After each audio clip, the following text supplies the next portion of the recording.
For thousands of years, the world's greatest empires have marched onto the Iranian plateau, and they were all absolutely certain they could just wipe this civilization off the map. But every single one of them made the same fatal mistake. They completely underestimated a culture that had a secret weapon. So that brings us to this central puzzle of Iranian history, really. How in the world do you defeat a civilization that absorbs its conquerors? I mean, time and time again, even after being crushed on the battlefield, the Iranians didn't just survive. No, they completely digested their conquerors. And I mean, just think about the names we're talking about here. We've got Alexander the Great's unstoppable phalanxes, ruthless Roman legions, Arab armies sweeping in under the banner of a brand new religion, and of course, the absolutely ferocious Mongol hordes of Genghis Khan. Any other nation would have just vanished under that kind of pressure. But Iran is still here. So what gives? How did they pull it off? How did they manage to lose the battles but somehow win the war for eternity? Okay, let's dive into this story. All right, so the first clue to solving this whole puzzle, it doesn't lie in swords or chariots or fortresses. Nope, it lies in a revolutionary idea. The real secret weapon of the Iranians was their ideology. So, the people we call Iranians today first showed up on this plateau about 4,000 years ago. They were Indo-European tribes, and they called themselves Aryans, which in their language just meant noble. This was, of course, long before that word was twisted in the 20th century. And their new home, Arani-Masa, or Land of the Aryans, well, that would eventually become the name we all know today, Iran. Now this is where things get really fascinating. They invented a totally radical new concept. Before them, pretty much the whole world saw time as a wheel. An endless cycle of empires rising and falling, seasons changing, but nothing is ever really new. But the Iranians, they straightened that wheel out into a straight line. They were the ones who gave history a clear beginning, a middle, and a definitive end with a final judgment. It was a game changer. And this whole idea came directly from their religion, Zoroastrianism. It basically framed the entire universe as this epic battlefield between good and evil, light versus dark. And if you were Iranian, your job was to be a soldier for the light. I mean, can you imagine? This gave them this incredible sense of unity and cosmic purpose, and that purpose would prove to be unbelievably resilient. So that's the big idea. But how did this powerful concept actually work in practice? Let's take a look at how it helped build the first real superpower in history. Okay, take a look at this number. 50 million. Just let that sink in. What could that possibly mean? More than 2,000 years ago. Well, get this. Under the very first Persian superpower, the Achaemenid Empire, nearly half of all human beings on the entire planet lived under a single government. I mean, the scale is it's staggering to think about.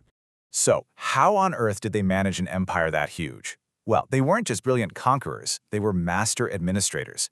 They created this incredibly sophisticated bureaucracy, organized districts, a single tax system, and, believe it or not, the fastest postal service in the ancient world. And this administrative DNA, if you will, would become one of their absolute key tools for survival. The Persian Empire seemed absolutely untouchable. That is, until 330 BC. A young, insanely ambitious king from Macedonia shows up, Alexander the Great, and he just ruthlessly crushes the Persian army and burns its magnificent capital, Persepolis, straight to the ground. It really looked like the end of Iran. But this is where that secret survival mechanism kicks right in. You see, Alexander won the war, sure, but Iranian culture started to win the peace. The great conqueror himself, he starts wearing Persian clothes. He adopts their super elaborate court etiquette. The military victor was, little by little, becoming the cultural captive. And this pattern, this reprogramming of the conqueror, it would happen again and again and again, even with the most brutal invaders you can possibly imagine. Okay, let's fast forward a few hundred years. After these endless, draining wars with Rome, the second great Persian dynasty, the Sassanids, was basically bled dry.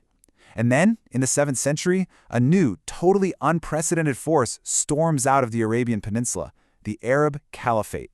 Now, this invasion was totally different. It brought a new religion, Islam, which completely replaced Zoroastrianism. It brought a new language. I mean, for any other culture, this would have been a total wipeout. But again, the Iranians found a way to strike back culturally. The new caliphs came to rely heavily on Persian bureaucrats, poets, and scholars to run their empire. The Farsi language not only survived, it thrived, and Persians actually became the intellectual leaders of the entire Islamic Golden Age.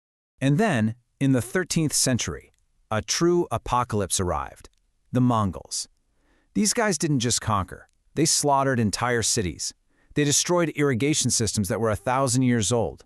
This was the ultimate test. Just to give you a sense of the sheer, unimaginable brutality they were up against, a later conqueror from that same tradition, Tamerlane, was described as erecting pyramids out of severed human heads.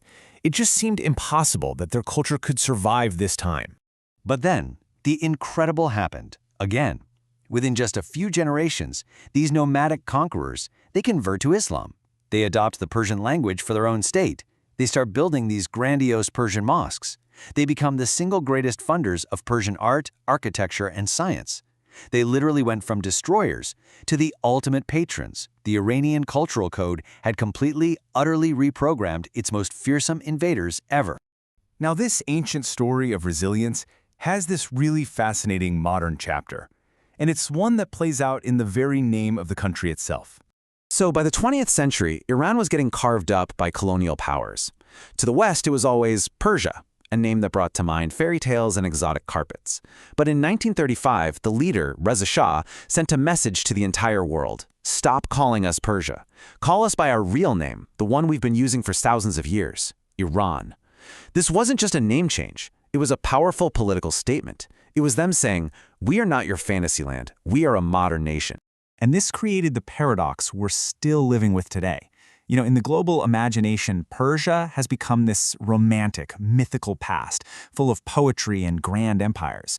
But Iran is often associated with really harsh geopolitics and grim news reports. It's like two names for one land, and they're constantly battling over its identity. So, let's circle back to our original question. How did they do it? Well, they invented a whole new way of seeing time that gave them this incredible unified purpose. They turned their skill for sophisticated bureaucracy into a tool of cultural influence. And most importantly, they didn't just fight their conquerors, they absorbed them, reshaping them until they basically became Persian themselves. And maybe their greatest battle is the one they're fighting right now. Because sometimes, hidden behind the simple name of a country, there's a quiet, invisible war. A war between who they were, who they are now, and how the rest of the world wants to see them.